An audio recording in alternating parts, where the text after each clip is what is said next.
pala kakiramay yun. Couple din. Mga babae. Ah, hindi na. Same pa rin? Sila pa rin? Oo.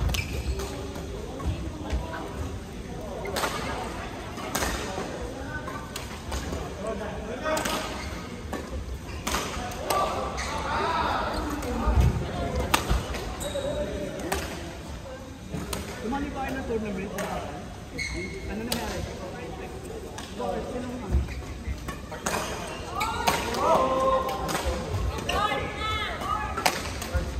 Court!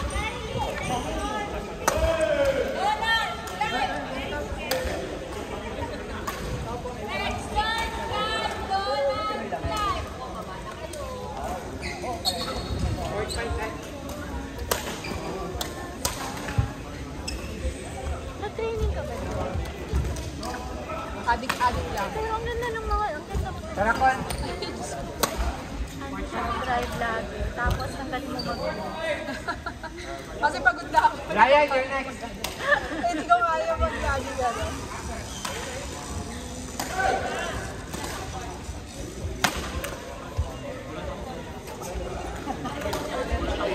Lagi ko nakakanta yung mga kanta ni Bini. Bini. Pero hindi pa kumakanta sa isip ko, nakakapisit. Oh. Ayaw mo na akong kalaro. Actually, dati hindi pa siya ano eh. Pero ngayon, pinapakita ko na. Kasama na siya sa playlist. Pantrop ko. Oo. Salamin. Salamin. Tsaka yung parera. Oo. Mapapasayaw ka talaga.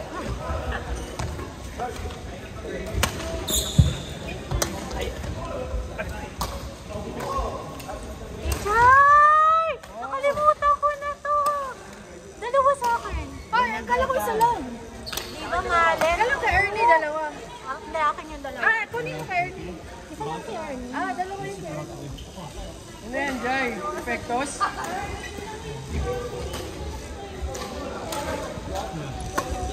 This one not too.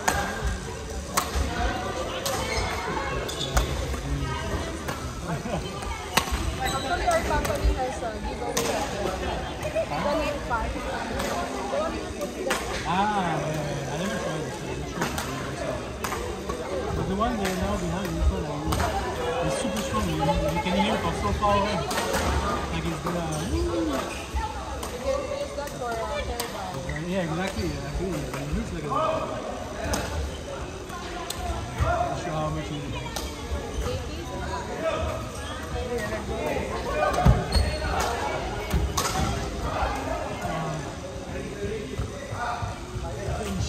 That's getting me.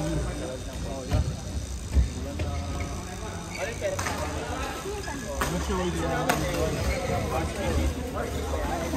Oh, I want to win, so I'm still against you.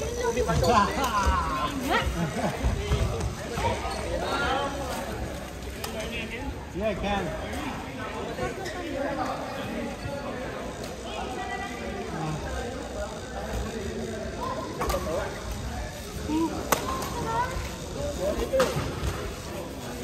Can you open this, you like? You wanna try the Philippine bread? On a diet. No. Why would I do that? This is croissant. That version. That's the Filipino croissant. I think it lacks butter to do croissant. But I saw how croissant is made. It's even worse than mine. Worse in what sense? Butter and flour. Yes. Basically, they take one like flat rectangle of flour and one entire piece of butter, and after they flatten it, they flatten. That's how they make it. It's very buttery. That's why you don't eat croissant every day. It's very buttery. This is how croissant is made. It's mainly flour, a bit of sugar, a bit of salt, I guess, and a lot of butter. It's like half. You know, many French things are buttery. Because if it's full of flour. It will be, yeah, it will be dry actually. Yeah, dry. Because the butter is there to make it.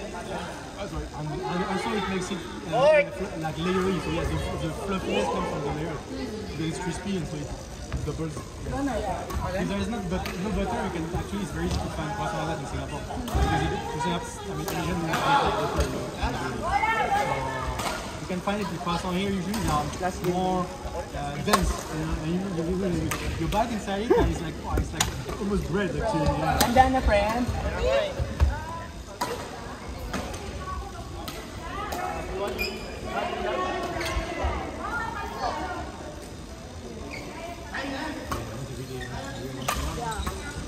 It's not even the worst. And you find like a soft bread for breakfast. Inside with a lot of sugar. Soft bread, but very fluffy. Hoy, hanggang 6 pa tayo. Rectangular. So when you slice it, Kaya po, hanggang 6 pa tayo. put jam or butter, or another butter on it. That's different. This one is very, very good. So it's good. Butter is better. And sometimes they even put some chocolate. It's called chocolate. Chocolate brain. Yes.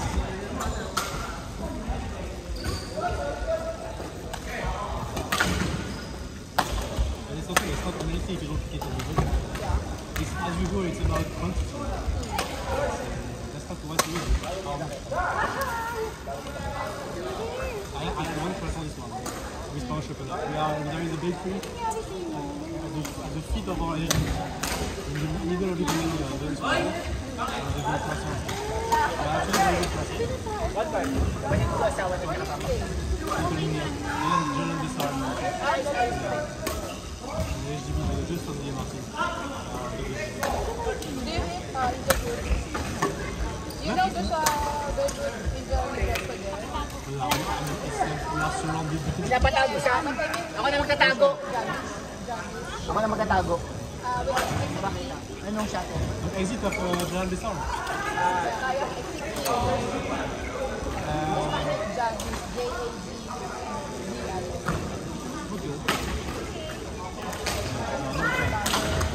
we always go there. They have a butter chicken even. The butter chicken is actually when you ask Indian, they say it's not an Indian meat. Because it's only foreigners eat it. They don't eat that in India actually. Me, I love butter chicken. But it's not really Indian. It's not really real Indian food actually. So where do you find the best Italian?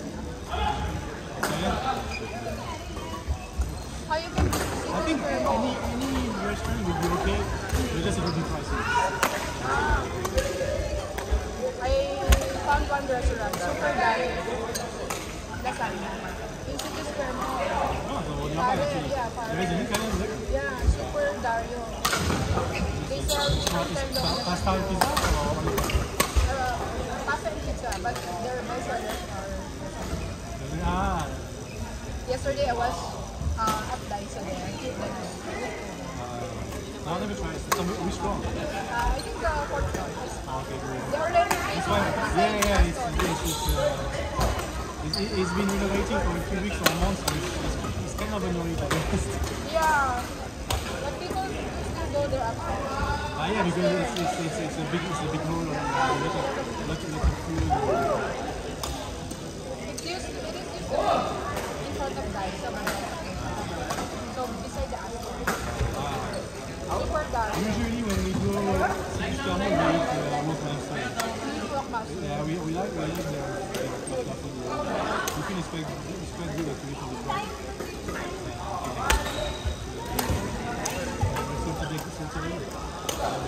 Something coffee. Okay, but I will remember. Okay. Just beside us. That's true. I don't eat lasagna very often. My mom does cook lasagna once in a while, but me, I never do.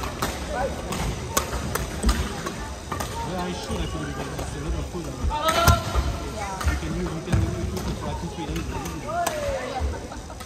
Actually, yesterday I bought 2 packets. So I had it for dinner and I had it for Exactly. You just make it small on the side.